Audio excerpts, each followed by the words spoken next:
읽은 본문 7절 말씀의 시작이 이렇게 시작이 됩니다. 만물의 마지막이 가까이 왔으니. 만물의 마지막. 흔히 세상에서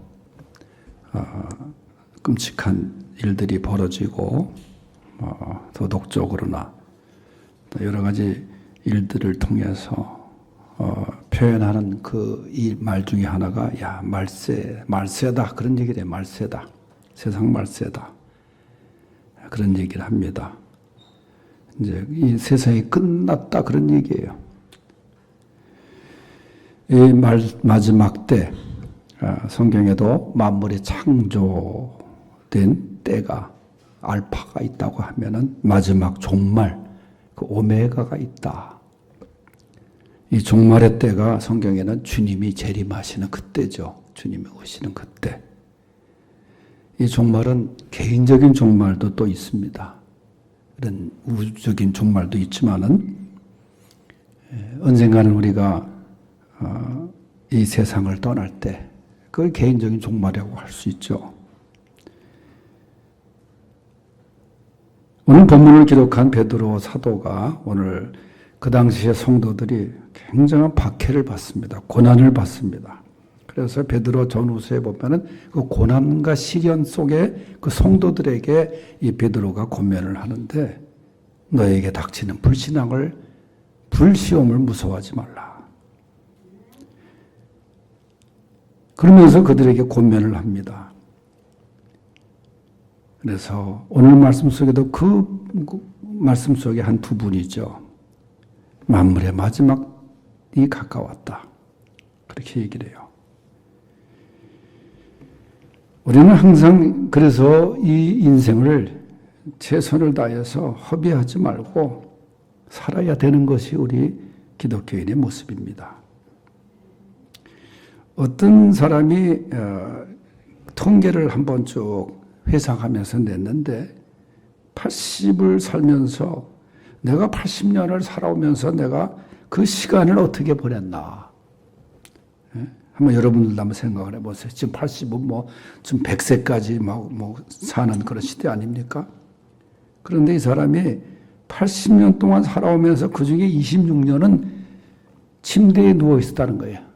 그 침대에 누워서 그 자는 시간을 계산을 한번 해본 거죠. 그리고 21년 동안은 일을 열심히 했고, 6년은 음식 먹는데 시간을 보냈고, 또 6년 동안은 화나는 일, 분노 중에 지냈던 시간이었다. 또 5년 동안은 다른 사람과 약속해서 다른 사람이 안 지키기 때문에 그 5년 동안 기다렸다는 거예요. 그 시간을 다 계산해 보니까.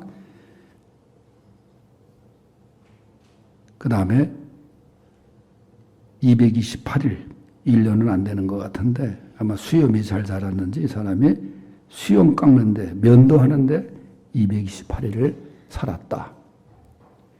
그리고 26일은 자식들 욕하는데 꾸중하는데 시간을 보낸 것 같고 그 다음에 20년에 18일 동안은 넥타이 매는데 18일을 보냈다. 그렇게 얘기를 해요.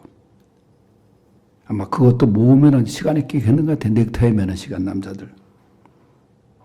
재밌는 거는 그 중에 80일 동안은 코 푸는데 시간을 보냈대요. 12일 동안은 이 사람이 애연가인가 본데 담배 불 붙이는데 12, 그러니까 12틀을 보냈고 물론 담배 피는 시간은 그보다 더 길었겠죠. 불 붙이는데 12틀 걸렸으니까 피는데 얼마나 많이 걸렸겠어요.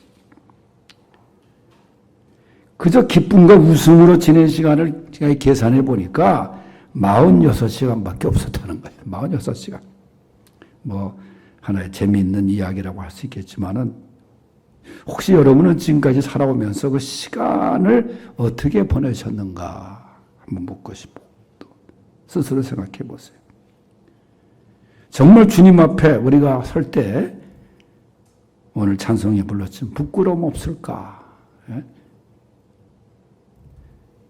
감리교를 창시한 요한의 설례가 이런 얘기를 했습니다. 나는 내일 주님이 재림하신다고 해도 아마 주님이 내일 재림하신다는 얘기를 우리가 믿는다고 하면은 아마 기도원에 가는 사람도 있을 거고 대부분 교회로 가는 사람도 있을 거고 말씀 보고 뭐 그렇게 주님의 재림을 맞이하겠다 하겠지만 이 감리교 창시한 요한의 설례가 말한 게 뭐냐면 나는 오늘 하던 일을 계속하겠다. 그런 얘기를 해요. 그러니까 언제 주님이 오셔도 나는 기쁨으로 주님을 영접하겠다. 여러분 그때와 그 시간은 모릅니다. 몰라요. 제가 군대에 있을 때 제 옆 동네에 박영 같은 부대에 수송부대인데 그 옆이 서울 시내 동덕교회, 성덕교회, 평안교회라고 하는 그 합동측 교회에서 공동으로 이 묘지를 구입해서 그 세 교회가 쓰는 공원 묘지가 있었어요. 그래서 제가 이제 교회가 위병소 바로 옆에 있으니까 교회에 있다가 이제 걸어 나와서 그 산책을 하러 가면은 많은 사람들의 그 묘 앞에 묘비가 내가 이름 기억하는 목사님도 거기 계시고 그래요. 그래서 거기를 한번 이렇게 가서 보면은 내 자신을 또 생각하게 되고 그런 시간이 있었는데 언젠가는 그때 나도 이 자리에 있을 난데 그런 생각도 해보았습니다만은 지금은 이제 제가 종종 자주 가는 데가 저 이천에 있는 저희 어머니 계신데 낙원 부활동산에 가끔 제가 가는데 거기 가서 쭉 목사님들 아는 목사님들 보고 아직은 비어있지만 제 이름이 있는 그곳도 가서 앞에서 잠시 생각하게 되고 이제 그러고 돌아오곤 합니다만은 사실은 이 김용석 교수의 책을 제가 최근에 다시 한번 읽은 책이 있는데 이 죽음이라는 게 멀리서 느껴진다는 거 멀리서 살다 보면 그냥 뭐 세상의 죽음을 경험하게 되다가 죽음이 가까이 온다는 거예요. 그건 자기 가족이나 그 다음에 아는 사람이 그 세상을 떠날 때 죽음이 이렇게 가까이 온다는 거예요. 자기가 죽는 건 이제 그건 둘째 문제고 이제 다음 문제지만은 그렇게 항상 준비하고 그런 그 삶을 이야기를 합니다. 그 베드로도 만물의 마지막 때를 살아가는 것처럼 그러면서도 전혀 낙심하지 말고 소망을 가질 것을 오늘 말씀하고 있는 겁니다. 그래서 만물의 마지막 때를 살고 있는 우리들 첫째가 뭐냐? 베드로가 말씀하는 것이 첫째는 기도하거라. 기도하랍니다. 7절을 다 같이 읽어보겠어요. 시작. 만물의 마지막에 가까웠으니 그러므로 너희는 정신을 차리고 근신하여 기도하라. 기도하는데 여기에 제시하는 것이 정신 차리고 기도하라는 거예요. 근신하고 기도하라는 거예요. 예? 정신을 차리라.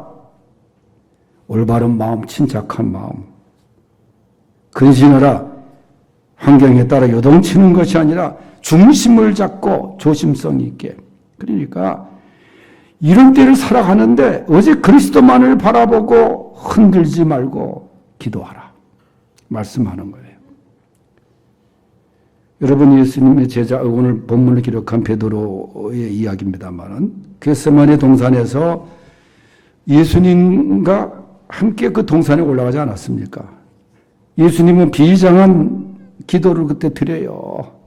막 땀방울이 핏방울이 될 정도로 정말 우리 인간의 죄를 위해서 십자가의 길을 이제 걸어가셔야 되는데 성부 하나님께 기도하지 않습니까? 그때. 그 예수님의 기도, 성자 예수님의 기도를 성부 하나님이 단 한 번 외면하셨던 기도가 바로 그 자리의 기도 아닙니까? 아버지요, 할 수 있으면 이 잔을 내게서 옮겨주십시오. 이 잔이라는 게 뭐예요? 십자가의 죽음, 그 고통의 길, 이렇게 해야만 인간의 죄를 대속하는 그 길입니까? 예수님이 인간적인 인성도 있으신 분 아니에요? 그 길을 다 보시고 계신 거예요. 그때 성부 하나님은 외면하십니다.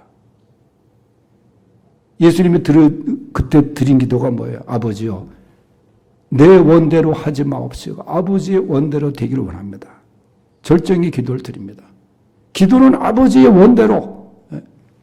그래서 그때 기도 응답의 역사가 일어나지 않아요. 그 기도입니다. 그 기도 때에 베드로, 야고보, 요한을 가장 가까이 데려가지 않습니까? 그런데 그때 베드로는 예수님이 그런 기도를 드렸을 때에 잠만 쿨쿨 잤다 그랬어요. 그렇게 기도 시간에 잠을 잤던 베드로는 어땠습니까? 예수님을 3번이나 부인하고 또 대제사장 종 말고의 귀를 자르는 혈기를 부리게 됩니다. 기도가 부족할 때에 이런 부인이 나타나고 혈기가 나타나는 거예요. 여러분, 우리에게 기도의 갈망은 있을 수 있어요. 그렇다고 해서 갈망이 있다고 다 기도하는 건 아니에요. 기도해야 되는 걸 알면서도 기도를 실제적으로 하기란 그렇게 쉽지가 않습니다. 오늘 말씀 속에 기도하라. 쉬지 말고 기도하라. 어느 그 통계에 또 보면은 기도하는 한국교회라고 하는 그 이야기와는 다르게 한국교회 성도들의 하루 평균 기도 시간이 평교인들은 5분에서 10분 정도, 재직들은 한 10분, 그 다음에 교육자들은 20분으로 되어 있다. 그런 통계가 나온 걸 본 적이 있습니다. 별 차이가 없죠. 그런데 왜 우리가 기도는 갈망하죠. 기도가 중요하다는 걸 알면서도 실제적인 기도를 하지 못하는 이유가 뭐냐. 그 기도의 장애를 극복하지 못하기 때문에 그래요. 기도의 장애의 대표적인 것이 바쁘다는 거예요. 피곤하다는 거예요. 제가 오래전에 LA에 있는 플로신학교를 방문했을 때 그 플로신학교에 다녔던 우리 강준수 목사가 이제 저를 안내해서 거기를 쭉 보여주는데 기도실을 보여주는 거야, 기도실이. 근데 기도실이 정말 조용하고 정숙하고 엄숙한 기도실이 아니라 이 길 옆에 기도실이 있어요. 버즈 정류장처럼. 이게 기도실이야? 그랬죠. 그때는 기도실이래. 근데 잠시 후에 어떤 조그만 애가 자전거를 타고 휙 오더니 자전거를 잔디밭에 휙 던져지더니 그 기도실에 들어가더니 흑흑 울고 있는 거예요. 조그만 애가. 그래서 내가, 이게 이 자기가 아마 뭐 때문에 여자친구한테 뭐 이렇게 버림받았는지 뭐 헤어지자랬는지 모르지만, 그러니까 조그만 아이가 괴로운 마음에 자전거 타고 와가지고 기도실에 휙 들어가더니 거기서 울고 있는 거예요. 그래, 이게 좀 기도실이 이 기도라는 게 이런 거구나. 참 좋다. 그런 걸 느끼고 왔습니다만은 바빠서 기도 못하는 게 아니에요, 예수님이. 바빠서 더욱 기도하신 분이 예수님이십니다. 복음서에 보면 예수님이 많은 사역을 하시잖아요. 많은 사람들이 더 치유의 소문을 듣고 몰려듭니다. 다 예수님께서 늦게까지 고쳐주시면서 얼마나 육신적으로 피곤하셨겠어요. 그런데 성경에 보면 일찍이 일어나 성부 하나님과 기도 시간을 가지신 거예요. 너무 바쁘셨기 때문에 예수님이 기도 못하신 게 아니에요. 바쁘셨기 때문에 또 기도하셨어요. 그래서 너무 바빠서 기도한다. 그것이 예수님의 기도관입니다. 아무리 우리가 바쁘고 분주해도 이 기도만큼은 놓쳐서는 안 되는 거예요. 언제 어디서나 항상 기도.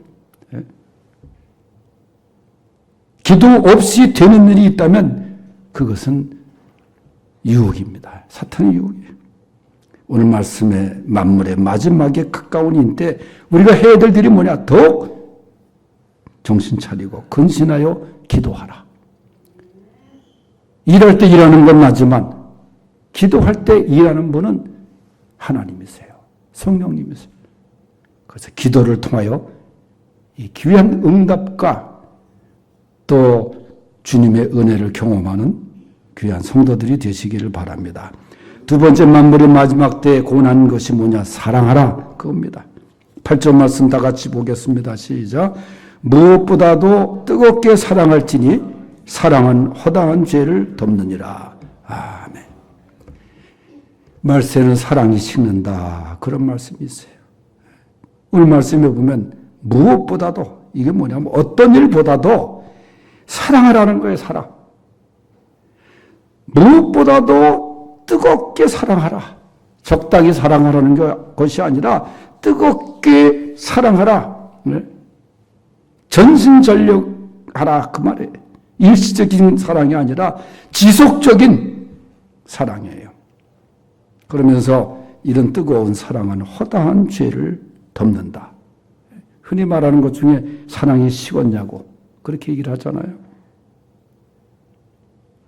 허물을 덮어주고 서로를 세워주고 하는 그 사랑은 죄를 가리워준다는 거예요.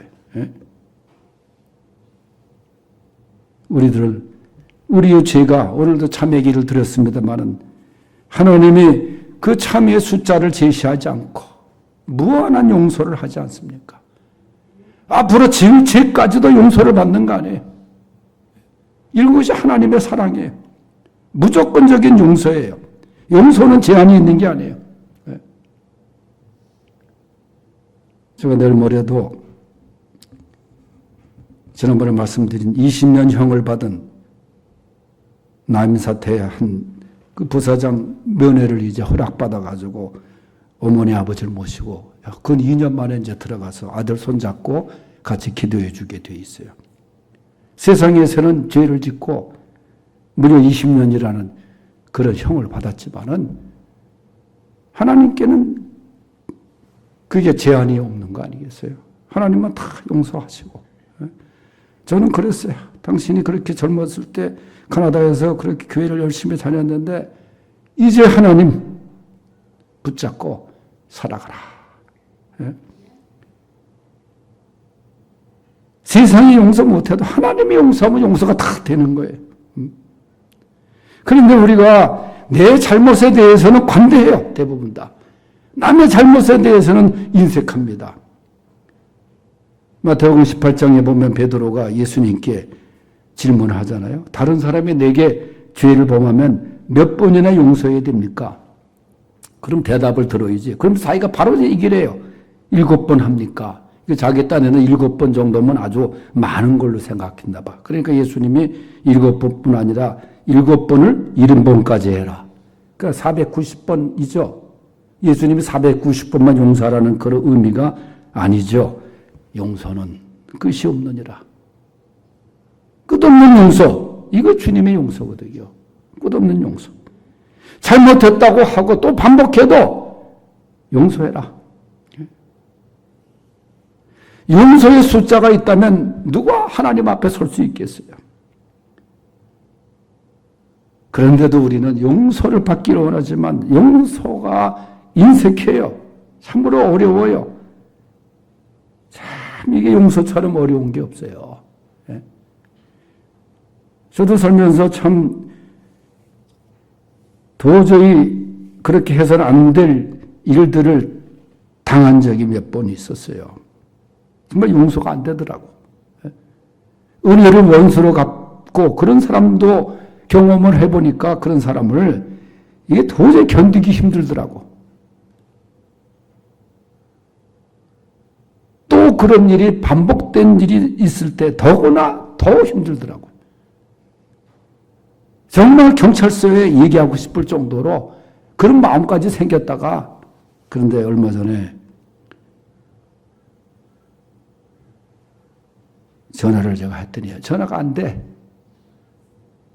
그래서 전화번호가 바뀌었나 했더니 그 부인이 전화를 하는 거예요. 우리 남편이 쓰러져서 지금 뇌수술을 했는데 의사가 어렵다 그래요. 그 말 들으니까 그래서 제가 분당 서울대병원에 달려갔어요. 자꾸 손잡고 기도를 했습니다. 미안하다는 얘기를 입을 열어서 하더라고. 참 용서가 참 어려워요.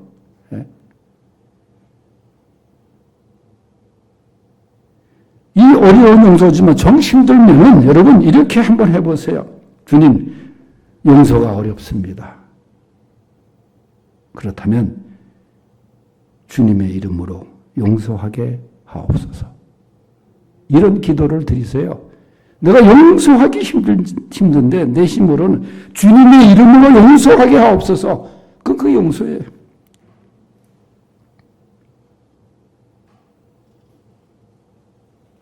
어떤 목사님이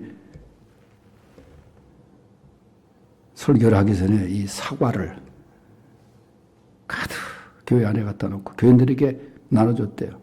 그 교인들이 웬 사과냐? 그래서 나갈 때 가져가라. 어떤 사람은 1개 갖고 가고 2개 갖고 간 사람도 있고. 근데 그날 설교 제목이 뭐냐? 말로 못하면 사과로 사과하라. 그거였어요. 사과에 대한 설교를 하면서 목사님의 이야기죠. 그리고 사과를 여러 개 가지고 가신 분들은 여러 사람에게 사과할 일이 있으신 분들이죠. 그 다음 주에는 배를 또 가져와서 설교를 시작하기 전에 교인들에게 줬대요. 교인들이 배를 1개씩만 가져갔대, 이제는. 근데 그날 설교의 제목이 뭐냐? 배로 사과하라. 그거였대요. 예? 상대방의 사과를 받아들이지 않으면 다시 배로 사과하라는 거예요. 여러분, 우리가 주기도문 마태복음 6장 9절 이하의 주님의 기도를 근거로 해서 드리잖아요. 그때 많은 기도 중에 우리가 항상 하는 대목이 뭡니까? 우리가 우리에게 죄 지은 자를 사하여 준 것 같이 우리 죄를 사하여 주시옵고. 근데 우리는 그렇게 하지 못하면서도 반복적으로 이 기도를 드리지 않았습니까? 뜻은 하나님께 용서를 받고 싶으면 내가 먼저 나에게 잘못한 사람들을 용서하라는 그런 뜻 아니겠습니까? 그저 말씀드린 대로 이런 기도를 드릴 수 있기를 바랍니다. 사랑하고 용서하고. 사실 따져보면 문제는 다 나 때문이지 알고 보면 다 불쌍한 존재들 아닙니까? 다 귀한 존재들이고 그저 미워하고 싸우지 않길 바랍니다. 사랑하면 후회가 없는 법이에요. 사랑해서 후회된 적이 없습니다. 이제 더 뜨겁게 사랑하는 성도들이 될 수 있길 바랍니다. 3번째는 만물의 마지막 때에 해드리는 봉사하랍니다. 봉사하라. 9절, 10절 읽어보겠어요. 시작. 서로 대접하기를 원망 없이 하고 각각 은사를 받은 대로 하나님의 여러 가지 은혜를 맡은 선한 청지기 같이 서로 봉사하라.